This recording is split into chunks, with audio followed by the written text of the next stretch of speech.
Hello, it's me, Tom, your friendly neighborhood atheist, and it's getting kind of cold where I am, but that's not what I want to talk to you about. I want to talk to you about Noah.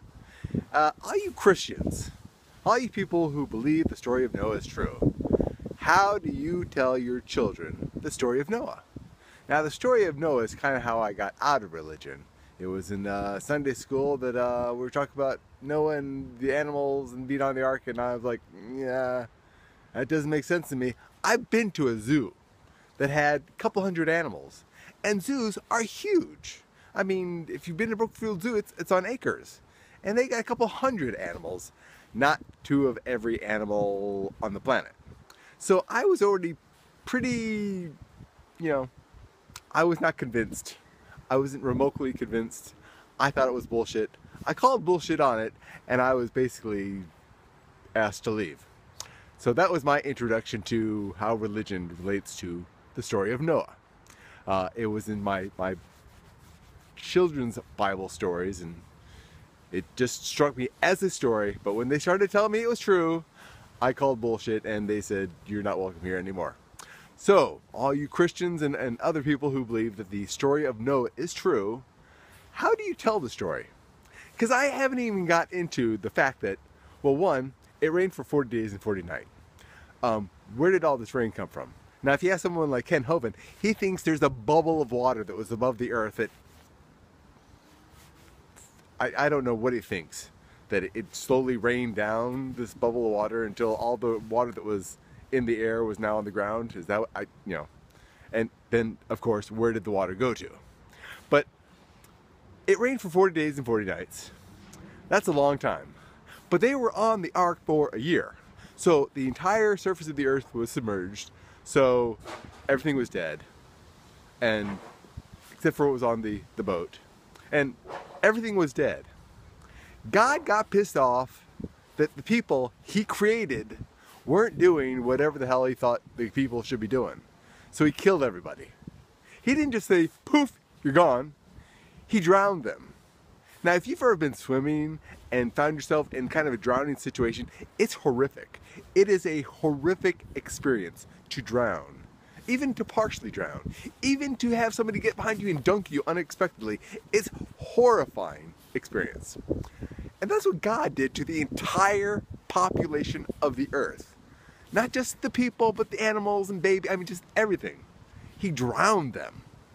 That is a wicked, that is a horrific thing to do to anyone, much less the entire contents of your creation, except for a few people and some animals. Now, the boat, which wasn't as big as the Titanic, and the Titanic holds like, I think, 1,300 people or something. I don't know numbers. I'm pulling it out of my ass. I fully admit it. But the Titanic was bigger than the Ark and held some people. Not the entire species range of animals, 2 by 2. And it wasn't even 2 by 2 of all the animals. There were some animals where there were more of 2. Because, first thing you get off the ark, you got to kill some animals. You got to save them for a year and then kill them so you can burn them for God. So, what do you tell your children? What version of this story, the cute little, 2 elephants and 2 giraffes and 2 hippopotamuses, 2 lions, and the 2 lions are going to eat the hippos and giraffes and other animals. Do you tell them that part? Or do you tell them the movie part where they got on the boat and they went to sleep? That makes a lot of sense. Still, it's a year. So anyways, they're on the boat for a year. Gotta have food. Gotta have a place to go crap. And that's a lot of food you gotta carry and a lot of crap that you gotta get rid of.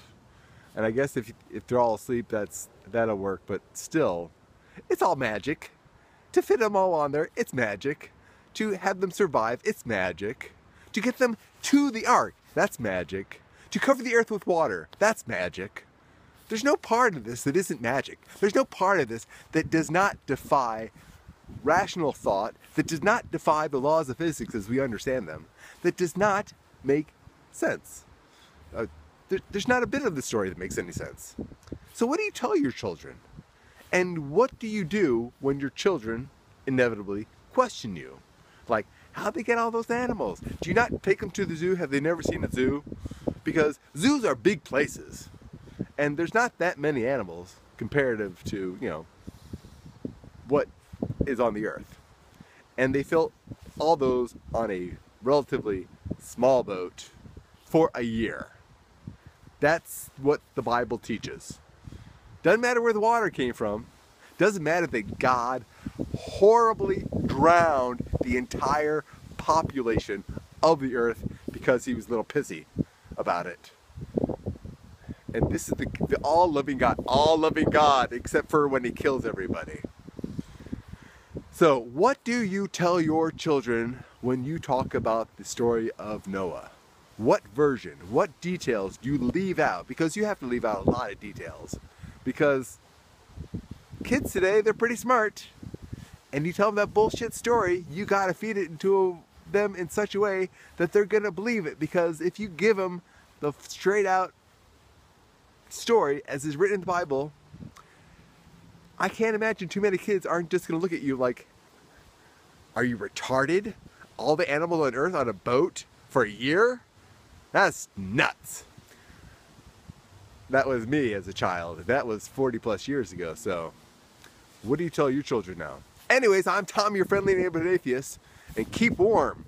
It's gonna get colder. Global warming. There is global climate change, but it's not necessarily warm here where I am. So anyways, subscribe and you know, have fun, and we'll see you next time. Bye.